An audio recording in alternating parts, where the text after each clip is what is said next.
Kisah Syekh Subakir. Tak banyak orang tahu dan mengenal nama Syekh Subakir. Padahal Syekh Subakir adalah salah seorang ulama wali Songo periode pertama yang dikirim Khalifah dari Kesultanan Turki Utsmaniyah Sultan Muhammad I untuk menyebarkan agama Islam di wilayah Nusantara.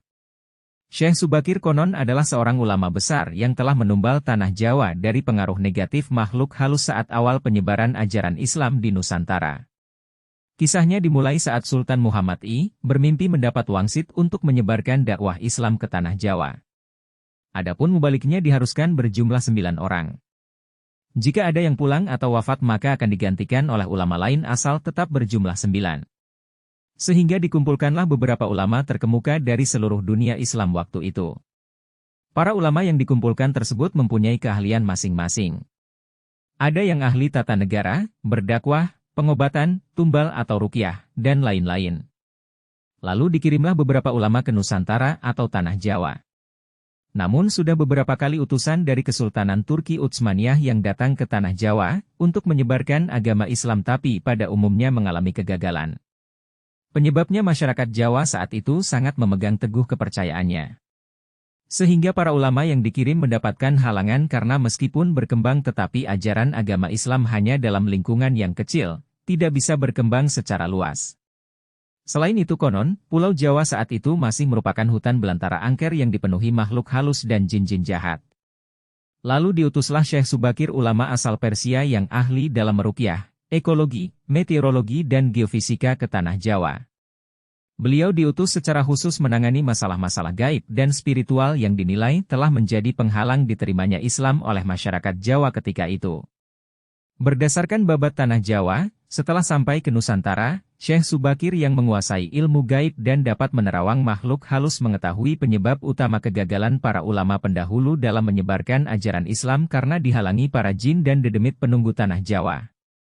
Para jin, dedemit dan lelembut tersebut bisa merubah wujud menjadi ombak besar yang mampu menenggelamkan kapal berikut penumpangnya dan menjadi angin puting beliung yang mampu memporak-porandakan apa saja yang berada di depannya.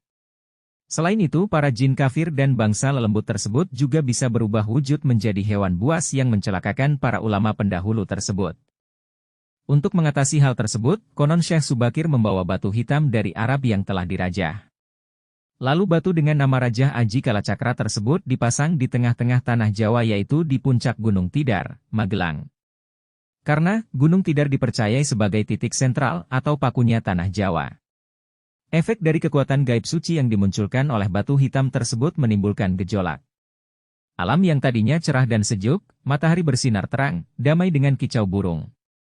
Tiba-tiba berubah drastis selama 3 hari 3 malam. Cuaca mendung, angin bergerak cepat, kilat menyambar menimbulkan hujan api. Gunung-gunung bergemuruh tiada henti. Lelembut, setan, siluman lari menyelamatkan diri. Jin, peri, banaspati, kuntilanak, jai langkung, semua hanyut dalam air karena tak kuat menahan panasnya pancaran batu hitam tersebut. Makhluk halus yang masih hidup pun mengungsi ke lautan. Sebagian jin yang lain ada yang mati akibat hawa panas dari tumbal yang dipasang Syekh Subakir tersebut. Melihat hal itu, konon Sabda Palon, raja bangsa jin yang telah 9.000 tahun bersemayam di puncak Gunung Tidar terusik dan keluar mencari penyebab timbulnya hawa panas bagi bangsa jin dan lelembut. Sabda Palon lalu berhadapan dengan Syekh Subakir. Sabda Palon lalu menanyakan maksud pemasangan batu hitam tersebut. Sang ulama menyatakan, maksud dia, menancapkan batu hitam itu untuk mengusir bangsa jin dan lelembut yang mengganggu upaya penyebaran ajaran Islam di tanah Jawa oleh para ulama utusan Khalifah Turki Utsmaniyah. Setelah terjadi perdebatan mereka segera mengadu kesaktian.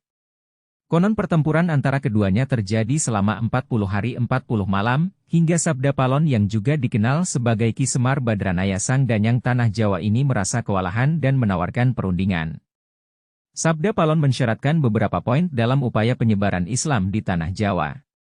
Isi kesepakatan antara lain, Sabda Palon memberi kesempatan kepada Syekh Subakir beserta para ulama untuk menyebarkan Islam di tanah Jawa, tetapi tidak boleh dengan cara memaksa. Kemudian Sabda Palon juga memberi kesempatan kepada orang Islam untuk berkuasa di tanah Jawa, raja-raja Islam, namun dengan catatan.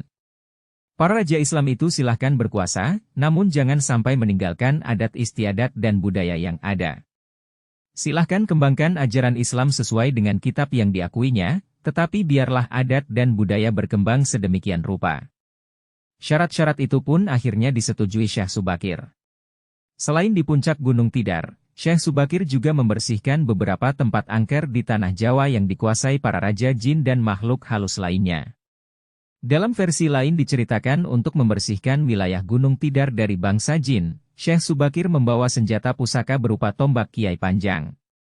Lalu tombak pusaka tersebut ditancapkan tepat di puncak Tidar sebagai penolak bala. Dan benar, tombak sakti itu menciptakan hawa panas yang bukan main bagi para lelembut dan bangsa jin yang berdiam di Gunung Tidar.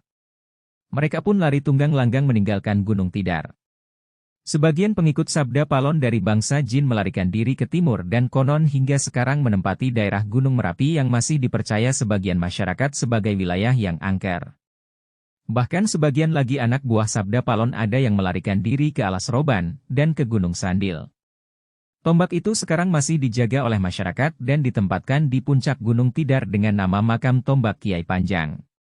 Dengan adanya tombak sakti itu, maka amanlah Gunung Tidar dari kekuasaan para jin dan makhluk halus. Karena keberhasilannya menumbal tanah Jawa lalu penyebaran Islam oleh Wali Songo periode pertama menjadi lancar. Nama Syekh Subakir lalu menjadi sangat terkenal dan dikagumi di kalangan para pendekar, penganut ilmu gaib dan kanuragan, bangsawan serta masyarakat di tanah Jawa ketika itu. Sehingga mereka terkesan mendewakan sang ulama asal Persia tersebut. Akhirnya, untuk melepaskan kefanatikan masyarakat terhadap Syekh Subakir dan untuk menjaga akidah umat Islam, maka pada tahun 1462 Masehi, Syekh Subakir pulang ke Persia, Iran. Ini dimaksudkan agar kefanatikan tersebut runtuh dan masyarakat kembali kepada tauhid yang benar. Selain itu, tugas utama Syekh Subakir untuk membersihkan tanah Jawa dari pengaruh negatif makhluk halus telah selesai.